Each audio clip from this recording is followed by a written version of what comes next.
So, the Knicks have been eliminated from the playoffs for quite some time now. So that means that their offseason has officially been in full swing for a little while now.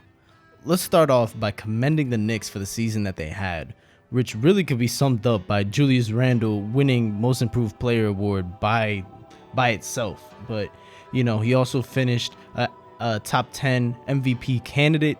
Coach Thibs won Coach of the Year. Derrick Rose was a finalist for Sixth Man, and my man's also got a singular first place MVP vote. This is why we don't let the fans vote. And the icing on the cake is really just the continued development of RJ Barrett. So the Knicks finished at the bottom of the league last year at 21-45 with a .318 win percentage, finished 12th in the Eastern Conference, and that was all before the league went on pause and continued in the bubble, of which the Knicks were so trash they were not invited to. The Knicks then came back this season and finished with a 41-31 record in a compressed 72-game season, securing the 4th seed, of which I can tell you no one saw coming. It was really a pleasant surprise to see Tom Thibodeau really turn this team around, get the most out of Julius Randle, and do a lot with a very similar roster to last year. Julius Randle really improved upon his game a lot, and through a 72-game season, that is enough to prove that his jump shot really is legitimate, shooting 41% from 3 and showing that he's capable of running an offense through him and finding the open man.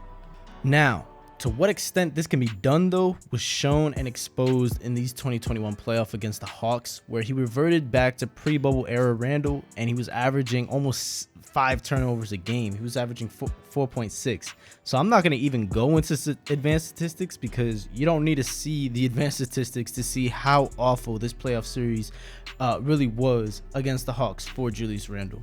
Now, granted, this Trae Young-led Hawks team went on to knock off the number 1 seeded Philadelphia 76ers in the second round, and they're giving the Milwaukee Bucks a run for their money in the Eastern Conference Finals right now. As of the recording this video, the Bucks lead 3-2.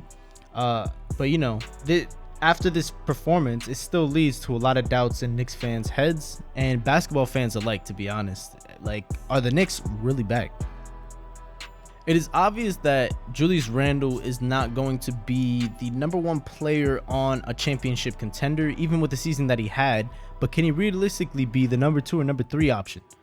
Randle cannot have the offense consistently run through him.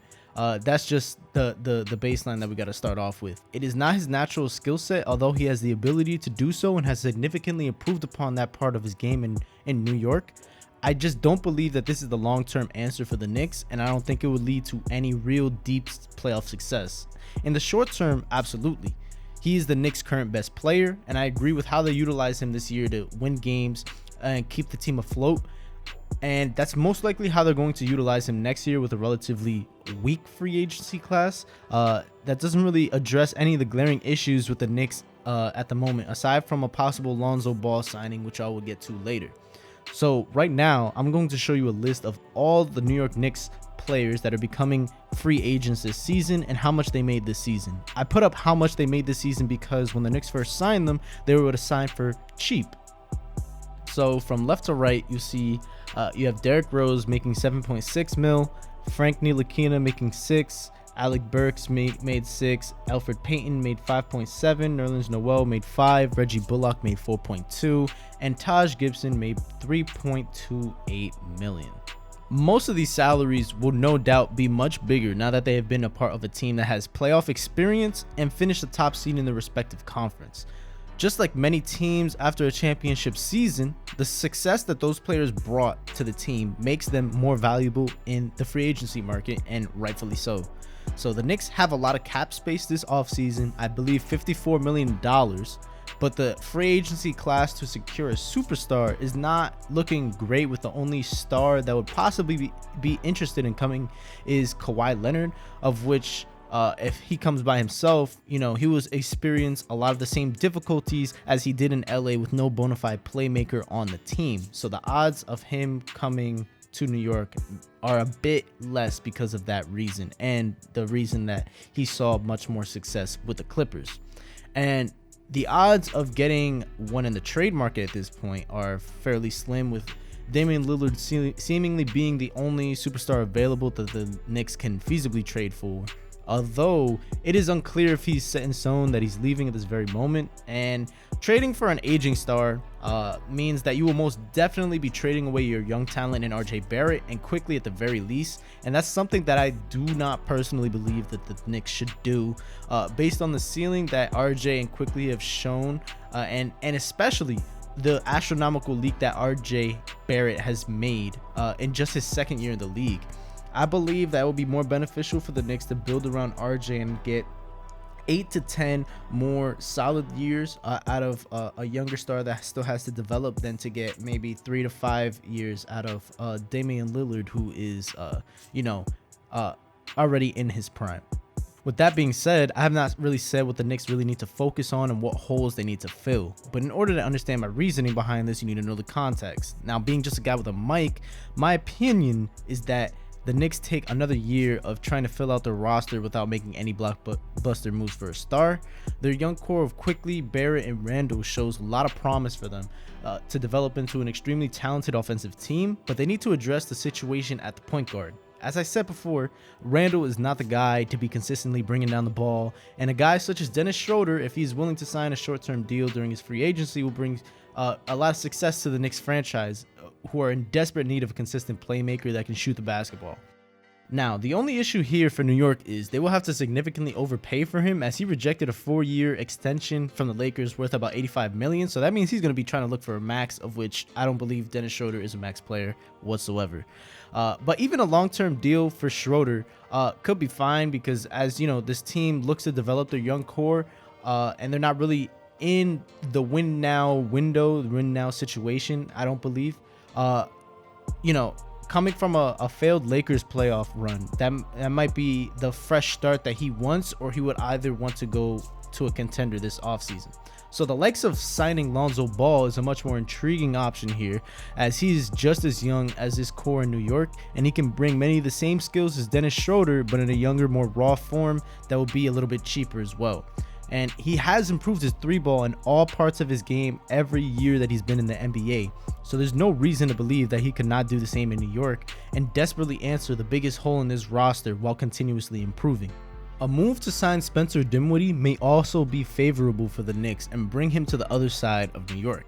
Coming off an ACL injury for all of last year, the Knicks may be able to sign him for cheaper, being that the Nets cap situation will most likely not allow them to bring him back, as you know they have the full bird rights on Dinwiddie, and that will allow the Nets to potentially pay him up to a max contract. He's not worth max contract money, but that will allow him to leverage for more money, and that is money that the Brooklyn Nets do not have.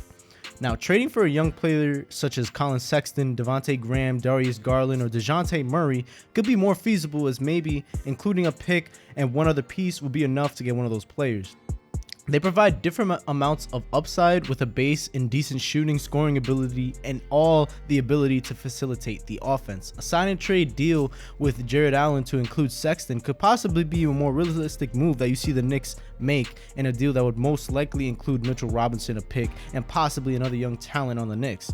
And as far as keeping the rest of the 2021 Knicks together, it generally won't be feasible. Again, many of these players who are on expiring contracts will demand more money, so the key free agents I would focus on re-signing are Derrick Rose and one of either Reggie Bullock or Alec Burks, all of whom provided great shooting throughout the season for the Knicks, and will be something that they need to address this season with so many free agents. Derrick Rose being the ideal backup point guard, Alec Burks being able to play make sporadically and late in games, and will provide enough playmaking combined with a bona fide playmaker as aforementioned before, and Bullock being a lights out shooter and the Knicks' best perimeter defender.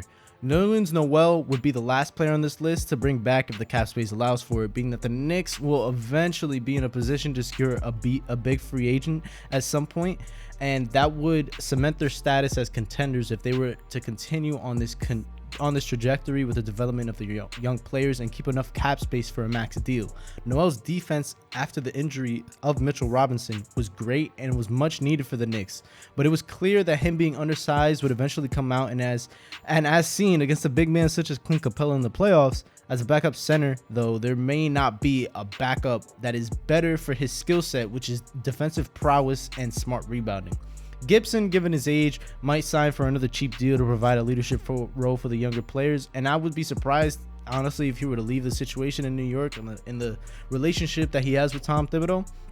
But, you know, we'll see what happens. He's most likely going to stay with the Knicks. Now, the end goal is to secure a free agent within the next 2 years while this development happens with the young players, and look for players like Bradley Beal, all of the Nets' big three, and Jimmy Butler, all being free agents in 2022.